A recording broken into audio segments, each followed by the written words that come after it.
Spiky Bits. Okay, so here it is, the new White Dwarf, issue number 4 for February 2014, featuring the newest plastic super heavy Lord of War kit from Games Workshop. This is the Imperial Knight, which can be made apparently a couple different ways. You can have the Errant or the Paladin Titans put together out of this. A very, very old kit, originating in Epic, which also was called Space Marine before that, way back in the day. There are also Chaos versions of this this venerable knight here that you can look them up online.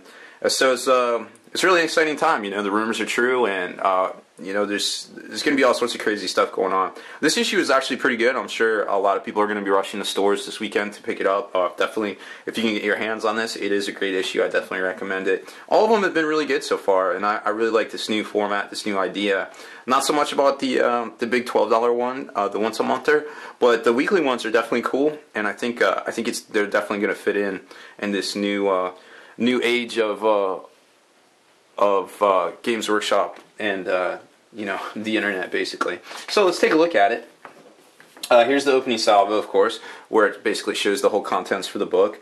There isn't a whole section in this one by Jervis or by who was it? Oh, Phil Kelly or Jeremy Vitok. It looks like they put their column on hold for this new release, which was kind of cool. But Jervis does have a few things to say when they're talking about the Titan itself. You know, kind of the history, and you know that it's gone back like 20-some years and things like that. I think it was an originally done by Jess Goodwin way back in the day. So that's it's pretty cool to see it come around. And you know, this year we've gotten a lot of epic models. I mean, the Stalker tank was actually an old epic piece.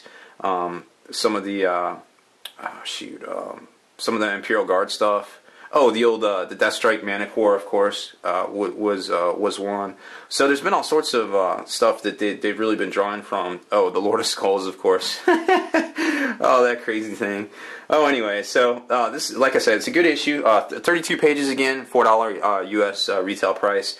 For, you know, I think it ends up being like 30 cents a page or something like that. Not too bad, honestly, for what you get in here. So let's take a look. There's the kit, the new box format there. So of course there's going to be all sorts of pictures of this thing. So let's not try to give away all the pages. You know, so we've all seen this one here. That is the standard oval size base for the basically the flight stand or monstrous creatures. I'm sure a lot of people online have seen the pictures of this compared up to the Trigon. What I like most about it is the big decal sheets and things like that. And of course there's a spot so you can give it your own heraldry, which is really, you know, just a really nice detail for them to include in this. It is a pricey kit, $140 US. Of course, at Spiky Bits, we will be doing a deal where you can get 3 of them for reduced price. I believe it's $325. I think I want to say.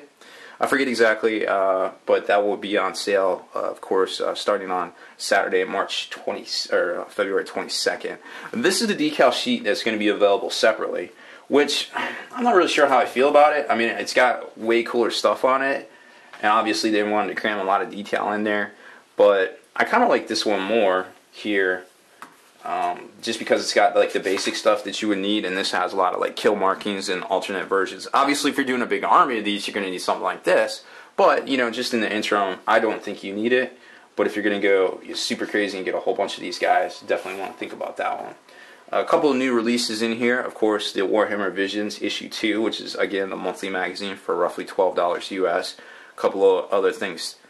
There's some other new releases in here, which I'm sure have already been spoiled on the internet. And if you're into rumors at all, you've probably already seen them. Of course, the Legion of the Damned and the direct-only Sentinels of Terra book. Here is, this was a little feature I was talking about with Jervis and Jess, kind of talking about the origins of this, and then basically using some of Jess's old sketches and basically creating the new Imperial Knight Titan here, which is pretty cool. And there's the another leaked picture that everybody's probably seen by now of the Knight itself up against the Trigon model there. So this is about 8 inches, so I'm actually not sure. This is probably going to be still smaller, about the size of a Wraith Knight, give or take. But it's going to be very interesting to see as soon as I can get my hands on one of these, just to size it up to everything in the current line, as I'm sure people are desperately eager to find out. The paint splatter was actually really good about highlighting and doing a lot of different metals and large armor surfaces and details, like some of the windows and things like that, which is definitely you know, something that you don't really see that a whole lot with tanks and things like that. This is a lot of surface area to cover. And normally something like this would be kind of like an apocalypse piece, like a Baneblade or something like that. So it's really cool to see this kind of detail and these helpful articles in this one. The sprues and glue is a great section or column in this book here that I really like. It kind of shows you how to put the stuff together and some tips and tricks and maybe some stuff that you didn't think of. Like, for instance, when the new Valkyrie kit came out, I glued it all together. I didn't realize that I didn't have to not glue the wings on, and they would just lock in because it was that tight of tolerances. So, had I read something online or even in a White Dwarf beforehand, I probably would have, quote unquote, ruined my model, because transporting that thing is just a pain. So this looks like it might actually be easy to transport, which is really neat. So I definitely think on top of your paint article, your featured articles, your new releases, which really don't take up that much space in this White Dwarf itself, I think it's a very good feature. For $4 a week, I think it's pretty cool to pick up and just kind of check out. Most stores are going to have these on the weekend, and hey, you go to your local gaming store anyways, you're going to buy a soda, so what the heck? I mean, it's America. Most corporations just think that we're just going to drop $5 anytime, which seems to be the truth. But hey, at least we kind of get something for it. So, like I said, this is a pretty cool feature. It's been in there the past 4 issues, and I'm really digging it, definitely. So then it gets into, of course, the rules section, which another big thing about these White Dwarfs is that they feature the rules ahead of time. So if there's going to be a codex coming out, you have to pick up the White Dwarf to get the rules to be able to play with it before the actual book comes out with the rules for this particular model. Now, that being said, there's nothing in here that basically says that there's going to be an Imperial Knight Codex to come out, but it doesn't necessarily say who they ally with and things like that. So it definitely leads in that direction, that there will be a book, and of course that would mean troops, yada yada, things like that. So nothing in here to spoil it quite yet, but hey, who knows, in the next couple weeks we might see a lot more spoilers online, and just different things where there's all sorts of mechanic and plastic troops and things like that, which is totally believable, because Hordes World has a whole bunch of Adeptus Mechanicus themselves. So it might not be that far from the truth, but hey, I digress. So there's 2 pages of rules in this to show you how to basically field your new, the new Titan and things like that. The Knight Paladin and the Knight Errant.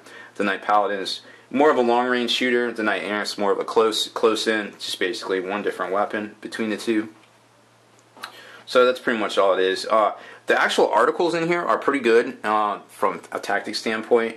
Adam actually had a lot to say that actually might have a lot to do. I'm going to try to cut a video.